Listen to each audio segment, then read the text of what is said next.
ప్రజాభవన్కు దరఖాస్తు చేసుకోవడానికి ఇంకా చాలామంది ఇక్కడ వచ్చారు. మనతో పాటు ఇక్కడ ఇది నర్సుకు సంబంధించిన ఉద్యోగాల గురించి కూడా వీళ్ళు పెండింగ్లో ఉన్న ఉద్యోగాల గురించి కూడా కొంతమంది వచ్చారు. ఇప్పుడు చిన్న పిల్లని కూడా ఎత్తుకొని ఇక్కడ ఒక మహిళ మనకి ఇక్కడ కనిపిస్తుంది. ఈ సమస్య ఎప్పటి నుంచి ఉందో ఏంటి అనేది ఆమె మాటల్లో అడిగి తెలుసుకునే ప్రయత్నం అయితే చేద్దాం. చెప్పండి అమ్మా, ఎక్కడి నుంచి వచ్చారు? నేను ఖమ్మం నుంచి వచ్చానండి.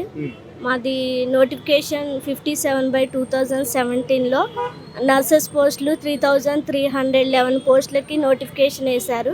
నోటిఫికేషన్ ద్వారా మెరిట్ ఎగ్జామ్ రాసి ఎగ్జామ్లో మెరిట్లో మేము మెరిట్ లిస్ట్లో ఉండి క్వాలిఫై అయ్యాక ఒరిజినల్ సర్టిఫికెట్స్ వెరిఫికేషన్ చేశారు.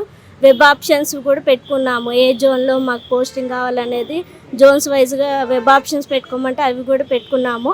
కానీ చివరికి లాస్ట్లో వచ్చేసరికి మెరిట్ లిస్ట్లో నా పేరు లేదు. నాది ఆ లిస్ట్లో మెరిట్లో మళ్ళీ లాస్ట్ మెరిట్లో లేదు.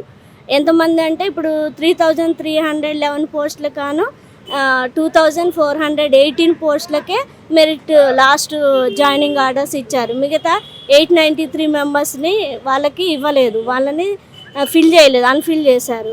ఎందుకని మేము టీఎస్పీఎస్సికి వెళ్ళాము, డిఎంఈకి వెళ్ళాము.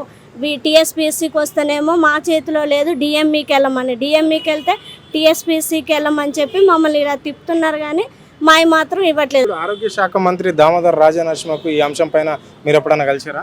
కలిసాం సార్, చాలాసార్లు కలిసాం. ఇక్కడ కూడా మా పాప 6 months పాప నుంచి నేను వస్తున్నాను. ఇప్పుడు పాపకి 14th month. లాస్ట్ ఇయరే మేలోనే మా హస్బెండ్ కూడా చనిపోయారు సార్, హార్ట్ స్ట్రోక్తో చనిపోయారు. అటు అయితే ఇంకా టీఎస్పీఎస్సికి డిఎంఈకి తిరుగుతున్నా మాకు న్యాయం జరగట్లేదు అని చెప్పేసి మేము కోర్టుకి వెళ్ళాము.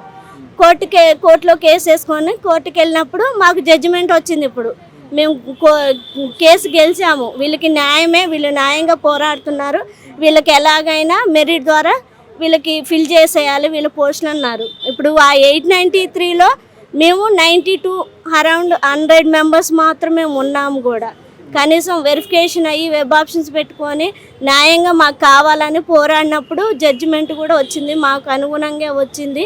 దయచేసి రేవంత్ అన్న, సీఎం గారికి నేను విన్నవించుకుంటున్నాను.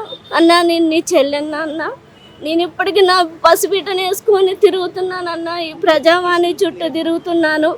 మాకు కోర్టు నుంచి కూడా న్యాయం చేయమని తీర్పు వచ్చిందన్న. దయచేసి మాకు కేసీఆర్ ప్రభుత్వం అన్యాయం చేసింది. ఎలాగైనా రేవంత్ అన్న, కాంగ్రెస్ ప్రభుత్వం మాకు న్యాయం చేస్తుందని మేము మిమ్మల్ని గెలిపించుకున్నామన్నా. అయినా మాకు న్యాయం జరగట్లేదన్నా. మాకు మళ్ళీ ఇప్పుడు మా జాబ్స్ మాకు ఇవ్వకుండా కోర్టు నుంచి తీర్పు వచ్చినా కూడా మాకు న్యాయం జరగట్లేదన్నా. నేను 2 పసిబిడ్డలన్నా, నాకు ఆడపిల్లలు. నా భర్త చనిపోయి 1 year అవుతుంది, హార్ట్ స్ట్రోక్తో చనిపోయారు. నేను పసిబిడ్డను వేసుకొని కోర్టు చుట్టూ, ఈ డిఎంఈ చుట్టూ, టీఎస్పీసీ చుట్టూ, ప్రజావాణి చుట్టూ తిరుగుతూనే ఉన్నానన్న. ఒక 10 times వచ్చింటానండి. ఖమ్మం నుంచి వస్తున్నానన్న. ఇప్పుడు మళ్ళీ మాకు న్యాయం చేయకుండా నోటిఫికేషన్ వేస్తున్నారన్న. ఇది ఎక్కడ న్యాయం అన్న? కనీసం మమ్మల్ని పట్టించుకున్న వాళ్ళే లేనన్న. ఇక్కడ ప్రజావాణిలో కూడా మేము ఇస్తున్నాము, అప్లికేషన్ ఇస్తున్నాము, న్యాయం చేస్తామని చెప్తున్నారు, వెళ్తున్నాము. ఆ మెసేజ్ ఏదో ప్రజా దర్బార్ నుంచి వస్తుంది, కానీ మాకు ఇంతవరకు ఇప్పటికి నాకు అక్కడ 5 సార్లు వచ్చింది ఇక్కడ నుంచి మెసేజ్, కానీ ఎలాంటి న్యాయం అయితే జరగట్లేదు. ఎంతగానో తిరగాలి.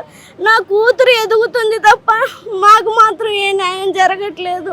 దయచేసి రేవంత్ సార్, సీఎం సార్కి, హెల్త్ మినిస్టర్ గారికి, ఇంకా ఎవరైతే హెల్త్ డిపార్ట్మెంట్, డిఎంఈకి, టీఎస్పీసీకి అందరికీ నా పాదాభివందనాలు తెలియజేస్తున్నాను. ఎలాగైనా నాలాంటి వాళ్ళని చూసైనా, నన్ను బట్టయినా కనీసానికి మాకు న్యాయం చేయండి అన్న. 893 మెంబర్స్లో 92 మెంబర్స్ మేము ఉన్నామన్నా. మా 92 మెంబర్స్కి ఎలాగైనా న్యాయం చేసి మాకు జాబ్ ఇస్తే మా జీవితాంతం మీకు రుణపడి ఉంటామని సెలవిస్తున్నానన్నా.